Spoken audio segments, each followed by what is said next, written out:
So several months ago, I made this video discussing why I feel that FPV pilots would be better off building their own drone and not purchasing bind and flies. And there were definitely some people who did not agree with me. This guy's ego is insane. A lot of people start off with BNFs and repair and learn slowly and build their own after a while.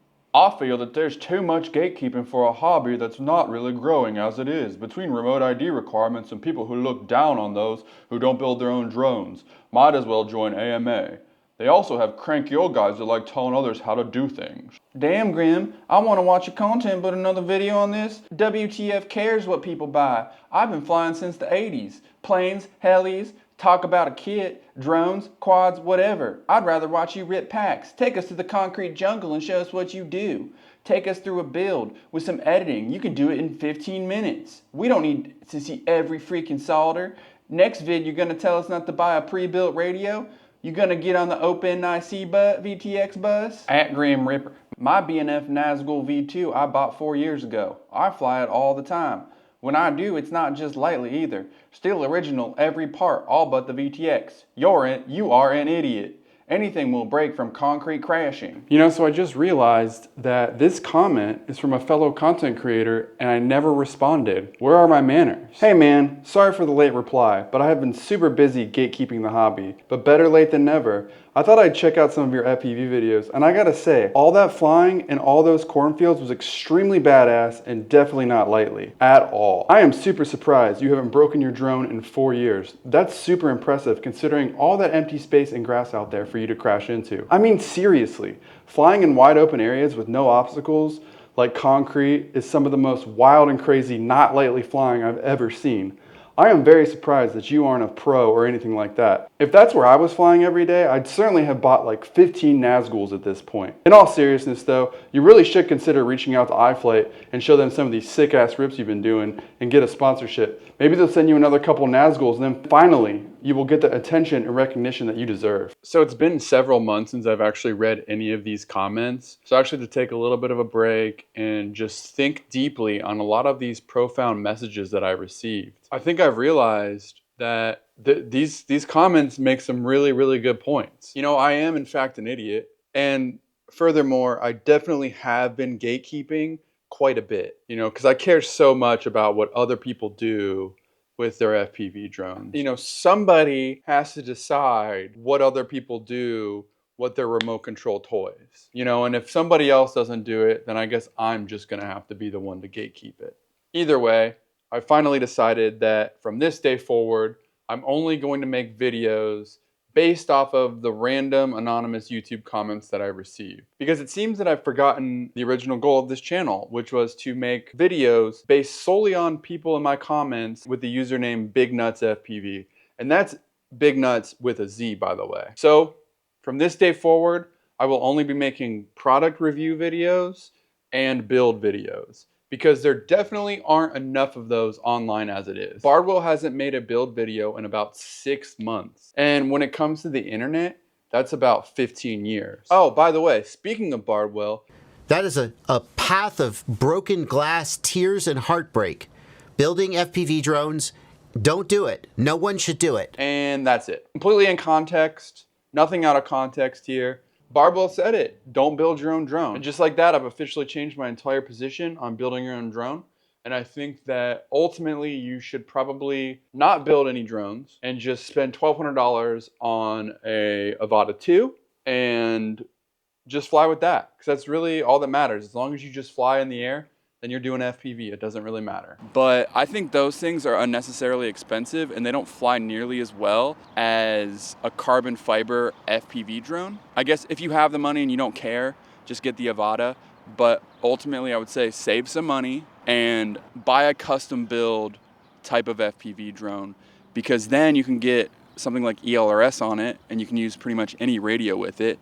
Because with DJI, you're gonna be stuck with that radio, and you don't really want to use the DJI radio link, in my opinion. That's just like my opinion.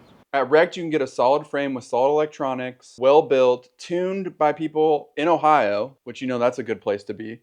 And this is not a sponsored video for Wrecked, but I do have an affiliate code for Wrecked. So if you do go spend $600 at Wrecked, please use wrecked.com/deadcell so I can make a little bit of money. Now, if you feel like an absolute psychopath and you want to build your first drone by yourself, I would recommend many different things. The first thing I would recommend is to actually be good at soldering. Don't even buy any drone parts. Get a soldering iron, buy some practice soldering pads and wires, various gauge wires, and then just practice soldering them to that practice pad over and over and over and over until you get a solder that looks like the one that I'm putting right here. And once you get a solder joint that looks decent and isn't all fucking blotchy and shitty, then you can begin the nightmare of building your own drone. And then once you decide to get into this nightmare of building your own FPV drone, I think the first thing you need to do is look for electronics with adequate documentation. So when it comes to flight controllers, I would recommend getting a flight controller that explicitly lists what the UART pads are. Or if that's not the case, make sure the flight controller you buy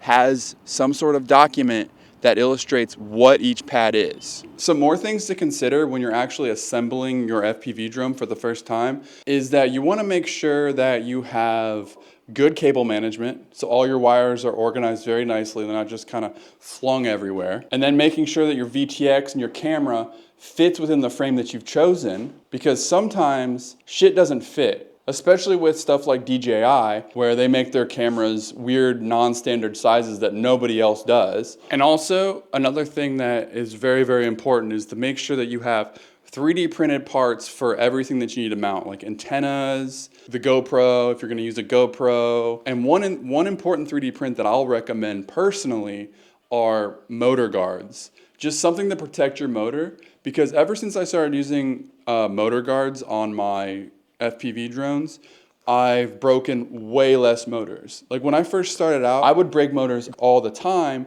because I had nothing protecting the motors. I'll also say that you don't need a GPS if you're just starting out, especially if you've never flown one before. I wouldn't even recommend flying it more than 50 feet from yourself, and you don't need return to home. And the only benefit to GPS on an FPV drone is return to home. And the only drones that I have with GPS on it are my long range drones. All you need on an FPV drone is a flight controller, ESC, motors, video transmitter, camera, and receiver. Now, if you've never assembled an FPV drone frame before, make sure that whatever frame you pick, there are adequate instructions on how to assemble it, or else you're going to be very frustrated trying to figure out how to build it. And if you successfully end up building an FPV drone and everything's assembled nicely and it's all mounted and everything's there, you're gonna need to put the thing in the Betaflight and start configuring things. And the one thing I'll say about Betaflight that a lot of people make mistakes with is that they'll get in there and they read a bunch of articles, they'll watch a bunch of videos about tuning and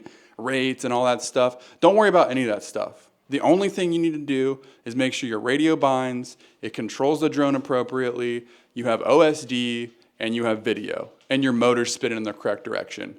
That's it. But also, no matter what you choose to fly, it really doesn't matter, because ultimately, whatever you pick, you're just gonna get comfortable flying with that, and then you're just gonna adjust to it. So even if it, quote unquote, sucks, you'll adapt and become good off of it, maybe. Maybe, I don't know. Maybe you'll suck always. I don't know. Hey, do you want cool FPV drone t-shirts? Then consider checking out deathquads.com. I have an assortment of cool FPV t-shirts that you can buy today. New designs will be coming soon, in the future, at some point.